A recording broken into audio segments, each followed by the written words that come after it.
Welcome to another edition of Reaching Out. I'm Gregory Floyd, President, Local 237 Teamsters. With me, once again, very special guest. She's no stranger to reaching out, and she's no stranger to New Yorkers. I give you our Senator, Kirsten Gillibrand. Thank you for coming back to Reaching Out. Thank you, Greg. Thank you for having me. Now, by this time, you don't need any introduction because we all know you. So with that, I'll start with our questions. Great. I know that paid leave is a priority of yours. What is the latest effort to get it done? Well, I've had an interesting effort moving forward with a senator from Louisiana, Senator Cassidy, who's a Republican. And we've been trying to write a bill to create the first ever national paid leave bill. Now, we know that the United States is the only industrialized country in the world that doesn't have a national paid leave plan. And we know that families, no matter who they are going to need some time off at some time to meet the needs of a new baby, a sick parent, a sick family member, a dying parent. And most workers, like 80% of them, don't have access to paid leave. And it really harms the economy. It really harms their families because they can't meet that need. And it's something that we need to really move forward on. And so Senator Cassidy and I have been meeting regularly, and we are going to propose a bipartisan bill that will hopefully create paid leave for the lowest wage workers nationally through a plan that people can opt in if they want to participate. States can opt in, companies can opt in, and that might be a first step towards a national policy. Now, Senator Cassidy is the senator from Louisiana, correct? Yep. Yeah. We find him to be moderate, not so extreme, pragmatic, and and he's easy to work with. And he shares the values of covering workers so that they can stay in the workplace, but also meet those family needs. Yeah, and he's also, what would I say? He's an attorney, right? He's a doctor. He's a doctor. So he really understands from the healthcare perspective how important it is for families and parents to be with new infants and new adopted babies. He knows how important it is, you know, when someone's in their dying month that their loved ones can be around them.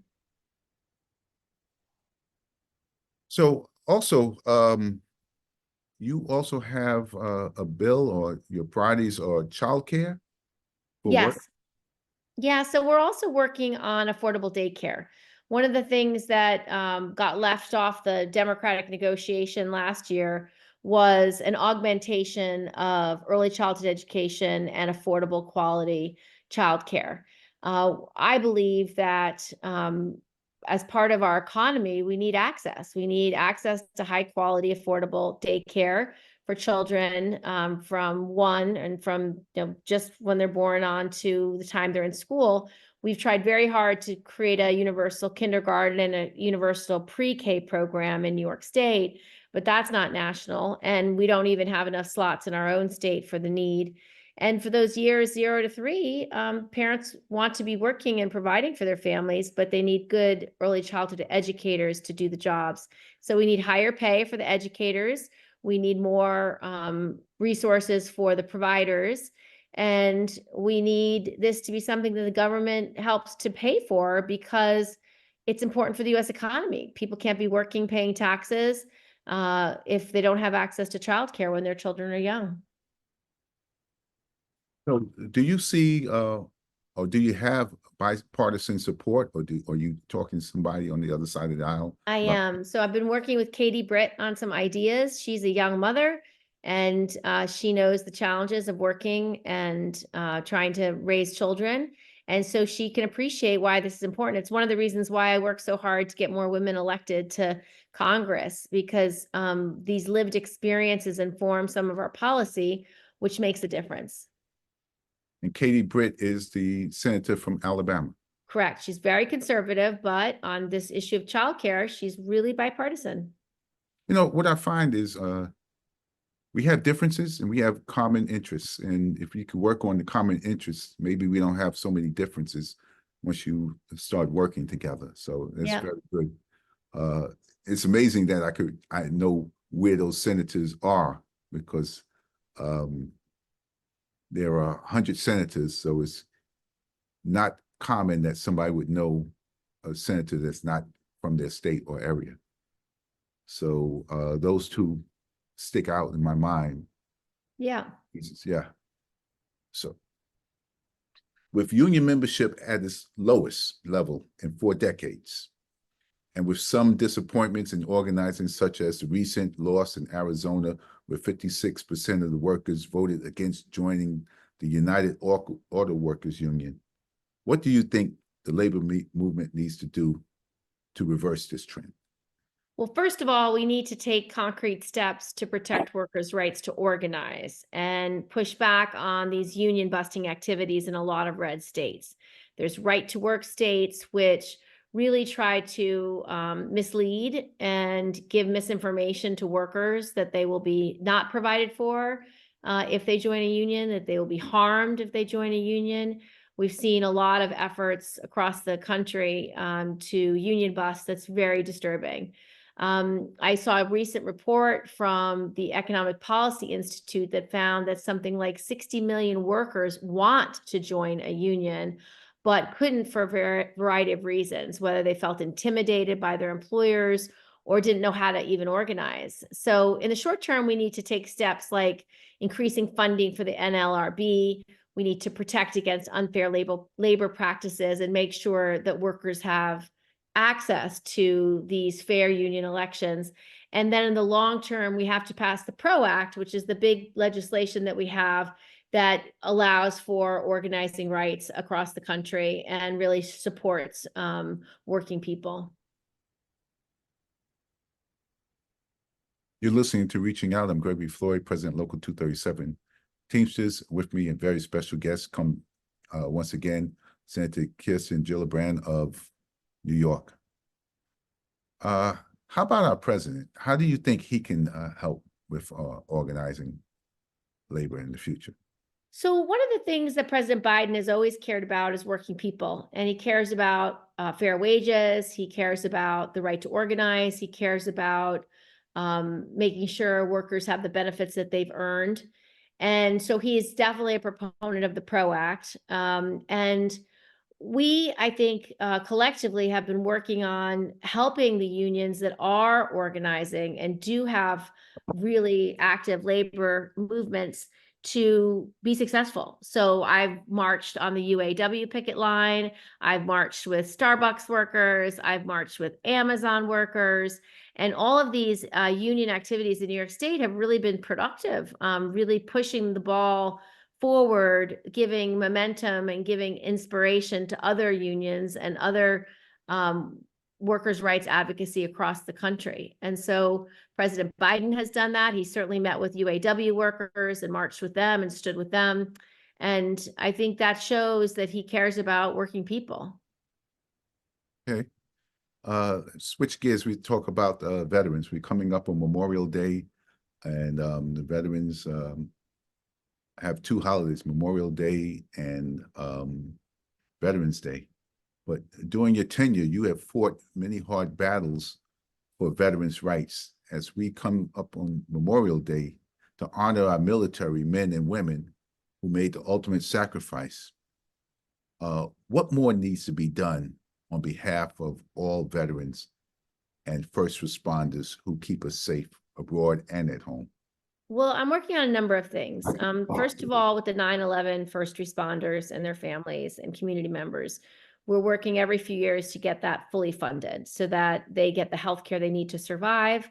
And that if they do pass because of these terrible diseases that they got because of exposure on 9/11 and after 9/11, that they can get some compensation. So I keep working on that. Second, similarly, we found that veterans that were exposed to the burn pits in places like Afghanistan and Iraq were getting the same diseases we were getting after 9/11 because the toxins were similar. The toxins are created by jet fuel lighting on fire everything. And that's what the towers were when they fell. And that's what's in these burn pits. And so we just got passed a piece of legislation that gave coverage, healthcare to 3.5 million veterans who are exposed to these burn pits. So now we have to get the word out to these veterans who many of whom have been denied in the past to resubmit their requests for healthcare so they can get the coverage they've earned. I've also been working on benefits for police officers and firefighters to make sure they have better hours for their daycares. So they actually have more access to childcare. Because sometimes their hours starting at 4 a.m. or 5 a.m. and sometimes they have to work till 8 or 9 or 10 p.m. and there's no daycare that's open those late hours. And they're having a trouble recruiting and retaining personnel because of those hardship hours and the lack of childcare. So we're working on legislation to fully fund that so that they can have more flexibility as well. The other thing we've been working on is helping our first responders and particularly our public service workers get their loans repaid. Right now, if you've done public service for 10 years, you can get all of your student loans expunged, vitiated. They're fully paid by the federal government. And so we've worked with the nurses, we've worked with the teachers, but this also applies to first responders and veterans. And we want to keep working on that. And then last, we have a new scholarship for service program in the Cyber Academy. So any young people who are smart in math, science, or technology, who want to do public service, they can apply to over 600 schools around the country and get tuition free if they agree to do public service for the federal government in cyber for anywhere between 2 and 5 years. And it's the first augmentation of the GI Bill. It's a huge opportunity, and most kids don't know about it. So we're going to try to tell all the high schools in New York. I'm trying to get my colleagues to do promotions in their states. We have 1,000 slots a year. This year, only 700 kids applied and only 150 slots were taken. So we need thousands of kids applying so that all 1,000 slots are taken every year. And it includes New York City schools like Fordham, NYU, City College. What was the other one? Another New York City school. Oh, St. SUNY? John's. Yep. So it's University? Yes. exciting. It's really a huge opportunity. And then lots of upstate schools like SUNY Albany and Syracuse and Rochester, University of Buffalo, elite schools around the country, schools like Dartmouth, schools like HVCC, Hudson Valley Community College, and what's WCC? Westchester Community College, so all ranges. So we think it's a great chance for more women, more communities of color, more foreign language speakers to get access to a high quality education for free in exchange for that public service. So tell us, I mean, this is interesting. It's the first time I've heard about this program.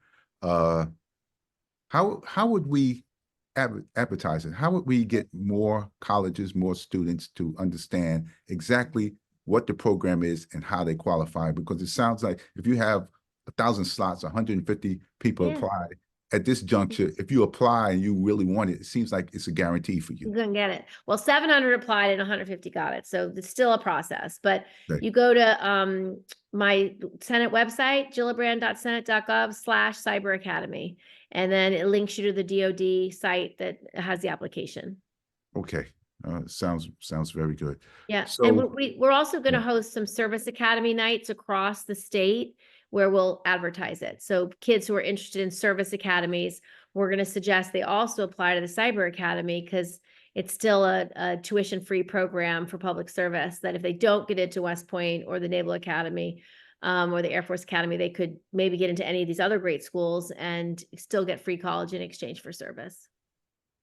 that's a tremendous program. And the service that you have to provide is, once again, you just do the years of which education you get. So you can go work in the CIA, the NSA, the Space Force, any part of the Department of Defense that's non-military that does cyber. Just you become a cyber defender or a cyber warrior.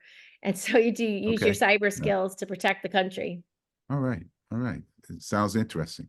Yeah. Sounds very good. Let's talk about women's rights. I know you can talk about that back and forth. Right now, where are we with women's rights? I mean, I just heard today that I believe it's Louisiana. Is it Louisiana that's making abortion pills, the abortion pill illegal? Probably. I mean, Yeah. there's been an all-out assault on women's rights across the country post the Dobbs Supreme Court decision. And that decision said that women do not have a right to privacy and do not have a right to access to reproductive services, including abortion, if their state outlaws it. So these red states are denying women the right to travel across state lines to get abortion services. They're denying them the right to get medicine in the mail. They're denying them the right to have private conversations on social media with their parents. They denied a couple who was trying to take their 10-year-old across state lines to get an abortion because she was raped. It's really terrible. And so women's rights are under attack. We are second-class citizens, and former President Trump has vowed that he will try to make a national 15-week ban, which is very destructive. And so we are fighting back. We fight back with ballot initiatives. There's been ballot initiatives in lots of red states already that have won. So when they try to deny reproductive rights, we overturn them. When they try to give reproductive rights, they succeed. So we've won in places like Montana and Kentucky and Kansas. We hopefully will have a ballot initiative in New York State for equality for everyone. It's in the courts right now, so we'll see if that prevails. There's other states that are vying to have the same thing, to have ballot initiatives. There's about 9 states that are looking at it, that are either in the courts or on appeal, or getting signatures to have ballot initiatives. So the more the merrier. There's going to be one in Florida.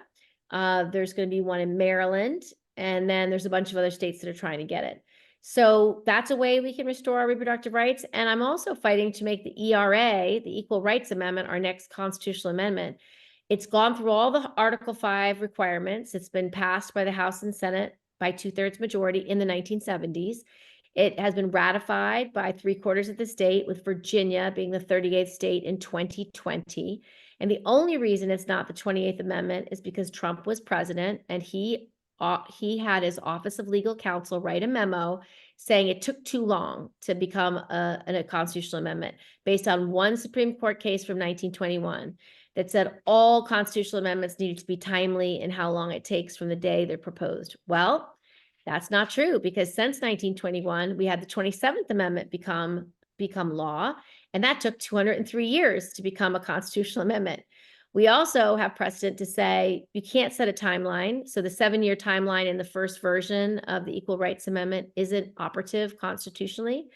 And then you have another argument saying, well, if you do think Congress can set a timeline, you at least have to put it in the actual text of the amendment.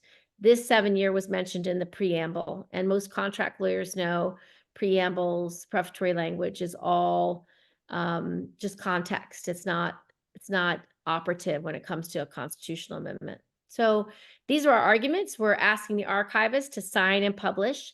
If she does, then I believe we could take that right and overturn the Dobbs decision writ large, but certainly how it's being applied in these red states. It's not equal if women of reproductive years don't have a right to privacy, but men do.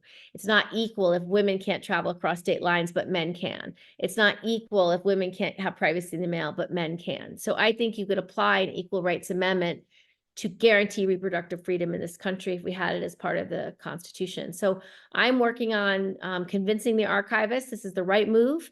And I've prepared legislation, I've prepared briefs, and I'm just really trying to advocate to her that she has the authority to sign and publish all by herself. She doesn't need anything else. She doesn't need a new OLC memo. She doesn't need anyone's permission. It's her job, once the 2 things are done, to sign and publish. Wow, that's a lot. I never thought we would be here. No, you never imagined, but even Yeah. Samuel Alito said in his decision that there is no protection for women in the Constitution. And so we need to put it in there so that we have protection. Well, if there was protection in the Constitution for women, it still wouldn't change his opinion, because it sounds like he just wants to make decisions for women. And, He does. Yeah, I mean, But I think he'd have a tougher yeah. time if we had an equal rights Oh, amendment he because would, it's been yeah. used in states already to say you can't abrogate their right to reproductive care. Yeah, you know, it's just a shame. It's just I never thought that a group of men, helped by some women, would want to control people. I mean, I never thought I would grow up and this would happen in my lifetime. I never thought this would happen. Couldn't imagine this would happen. Something that was already done, and I watched all of the hearings for the Supreme Court, and to a person, they said that the abortion was settled law. Mhm. And it just goes to show you, people just lie to you. You should also put in the law that anybody who goes before the Senate for Supreme Court confirmation and they give their opinion and word, they can't go back on it. Whatever they say to get the job, they should have, it should be settled, because you, meaning you and the Senate, are voting on the assumption that during the interview, the candidate gave their word on however they would govern, whatever that is, whether you liked it or not. They gave their word and you knew what you were getting. Yeah, that's right. Yeah. Yeah. And I don't know of any other job that you could go for that you would lie on your application. Yeah, and still get the Still job get the and job. then get to keep the Yes. job for the Yes. rest of Yes. your life. That's right. Even for anything that's settled for the rest Yep. of your life. Yeah. There It's should be true. caveats on that. So is there any movement to, I would say, put in, what's the word I want to use? Something for the Supreme Court justices. Yes. Something, So I have an yeah, idea. How yes. about term limits for the Supreme Court justices? If you said, oh, you could only serve for 20 years, then you could get rid of some of the stubborn ones who keep really creating trouble. And then you'd only have 20 years of anybody who is radically ridiculous. So it would be good to be able to have a limit on these Supreme Court justices. And I think that could depoliticize the court. Yeah, and term limits. And also there should be, I would say that they couldn't take gifts. So what's the word I'm looking Yeah, for? they need an ethics reform. Ethics We have a reform. gift Yes, rule. You can't take gifts yes, in the Senate. You have to disclose anything, any gift that's over yes. $300. They should be obligated to follow all the ethics rules that the US Senate is under. It's obscene that they can take lavish vacations from people with business before the court. They're not immune from being compromised. They're human. No, So no. not having Yeah. ethics rules that apply to them, that apply to everyone else is, in my opinion, an outrage. So how could we get that going? How would that work? Who Well, there's a is couple bills responsible? already Yes. written. Sheldon Whitehouse has really led this issue, and we would need the majority in the House and Senate to get a vote on it. Majority of the House. Majority of the House, which I'm trying to do through my majority fund, my New York Majority Fund. I'm trying to create a coordinated campaign to flip the House. Since we lost 5 seats last cycle, I think we can win them back. They're all Democratic seats. We have good candidates. And if you flip the House and still have a majority in the Senate, the current 50 senators that are running that are Democrats would abridge the filibuster. So you could, with a 51 vote majority, change the ethics rules for the Supreme Court easily. I Now, think you could get would that you done. need the president to sign off on that also? Well, no, he just we'd have to make sure he didn't want to veto it. If he wanted to veto it, then you'd have to override the veto. It'd be Right, very hard to get okay, 2/3 yeah, of yeah. the Senate to override a veto. Okay, that's desperately needed. That should Yeah. be bipartisan. Yeah, Yeah, that should be bipartisan. Ethic yeah. rules. I think it will be. I'm gonna work on that for the next Congress. Good, good, good, good. So, are there any other things you wanted to say to our listeners and viewers before we sign? Oh, I would just say, please don't forget to vote. Our vote is our voice. Our vote is our democracy. And when we don't value our vote, we don't value our democracy. And we need to fight for it. It's under attack all across the country. Okay, thank you. Thank you. Thanks, Okay. Greg. Thank you. Thank you. That's all the time we have for this edition of Reaching Out. I'm Gregory Floyd, President Local 237, very special guest, Senator Kirsten Gillibrand of New York. Thank you very much for coming back. I appreciate you.